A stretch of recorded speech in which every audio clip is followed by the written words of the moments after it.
എഴുത്തുകാരനാണ്, ഈ കഥ എഴുതിയതാണ്, എല്ലാം സംഭവിച്ചു. സിനിമ കണ്ടപ്പോൾ കണ്ണ് നിറഞ്ഞ ഒരു സീൻ പറയുവാണെങ്കിൽ ബെന്നിച്ചേട്ടൻ ഏതായിരിക്കും? എനിക്ക് കണ്ണ് നിറഞ്ഞെന്ന് പറഞ്ഞാൽ, എനിക്ക് അതിനെ അത്ഭുതപ്പെടുത്തി കണ്ണ് നിറഞ്ഞത് ആദ്യം പൃഥ്വിരാജ് രൂപം മാറി ആ ഗ്ലാസ്സിൽ നോക്കുന്ന രൂപത്തിന് ശേഷം എന്താണ്. പിന്നെ എനിക്ക് ശരിക്കും കണ്ണ് നിറഞ്ഞത് അദ്ദേഹം ഈ കുത്തിയിരുന്നിട്ട് ഇതിങ്ങനെ എന്താണ് താടിയൊക്കെ മുറിച്ചിട്ട് ഈ ഉമ്മ എന്ന് വിളിക്കുന്ന ഒരു ഇതുണ്ടല്ലോ, ശരിക്കും കണ്ണ് നിറഞ്ഞു. എൻ്റെ തന്നെ കഥാപാത്രം ഞാൻ എത്രയോ തവണ അതിലൂടെ കടന്നു പോയതായിട്ടാണെങ്കിലും പൃഥ്വിരാജിൻ്റെ ഇതിലൂടെ കണ്ടു. ഇപ്പം അത് പറഞ്ഞപ്പോൾ തന്നെ എൻ്റെ കണ്ണ് നിറയുന്നുണ്ട്. അത് ഒന്നെങ്കിൽ കണ്ടപ്പോൾ എൻ്റെ കണ്ണ് വല്ലാതെ നിറഞ്ഞു. എന്തൊരു അനുഗ്രഹീത നടനാണ് എന്ന് ഞാൻ വിചാരിച്ചു പോയി.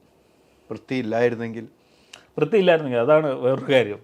കാരണം പൃഥ്വിരാജിനെ കാസ്റ്റ് ചെയ്തപ്പോൾ ഏറ്റവും വലിയ വിമർശനം പൃഥ്വിരാജിന് എന്ത് ചെയ്യാൻ കഴിയും, ആടുജീവിതത്തിൽ വേറെ എത്രയോ നടന്മാരുണ്ട്, അവരെ എല്ലാവരും കാസ്റ്റ് ചെയ്യേണ്ടതെന്നായിരുന്നു ഒരു കാലത്ത് നിലവിളി മുഴുവൻ സോഷ്യൽ മീഡിയയിൽ.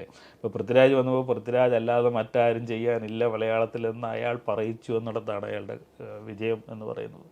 ഇത് പൃഥ്വിയല്ലാതെ മറ്റൊരാളെ കൊണ്ട് ചെയ്യാൻ കഴിയില്ല എന്ന് പ്രേക്ഷകർ ഒന്നടങ്കം പറയുന്നിടത്ത് അയാൾ വിജയിച്ചു എന്ന് ഞാൻ വിശ്വസിക്കുന്നു. എനിക്കിപ്പം ബെന്നിച്ചേട്ടൻ പറഞ്ഞ ആ സീനും പിന്നീട് എൻ്റെ കണ്ണ് അറിയിച്ച ആ പാൻസ് എടുത്തിട്ടുള്ള അത് എന്നെ വല്ലാതെ. അത് പാൻസ് എടുത്തിരുന്ന സീൻ എന്ന് പറയുന്നത് ഒരു എന്നെങ്കിൽ ഇന്നലെ ഒരാൾ പറഞ്ഞു വല്ലാത്തൊരു നെടുവീർപ്പ് അത് ഉണ്ടായി. ആ നെടുവീർപ്പ് എന്ന് പറയുന്നത് രണ്ടാണ്. ഒന്ന് ആ കഥാപാത്രത്തെ ഓർത്തുള്ള നെടുവീർപ്പും, രണ്ട് പൃഥ്വിരാജ് എടുത്തിട്ടുള്ള ഡെഡിക്കേഷനെ ഓർത്തുള്ള നെടുവീർപ്പും. എൻ്റെ ദൈവമേ, ഇയാൾ ഇത്രയും പണി ഇതിന്മേലെടുത്തല്ലോ എന്ന് തോന്നുന്ന ഒരു കാര്യം കൂടെ ഉണ്ട്.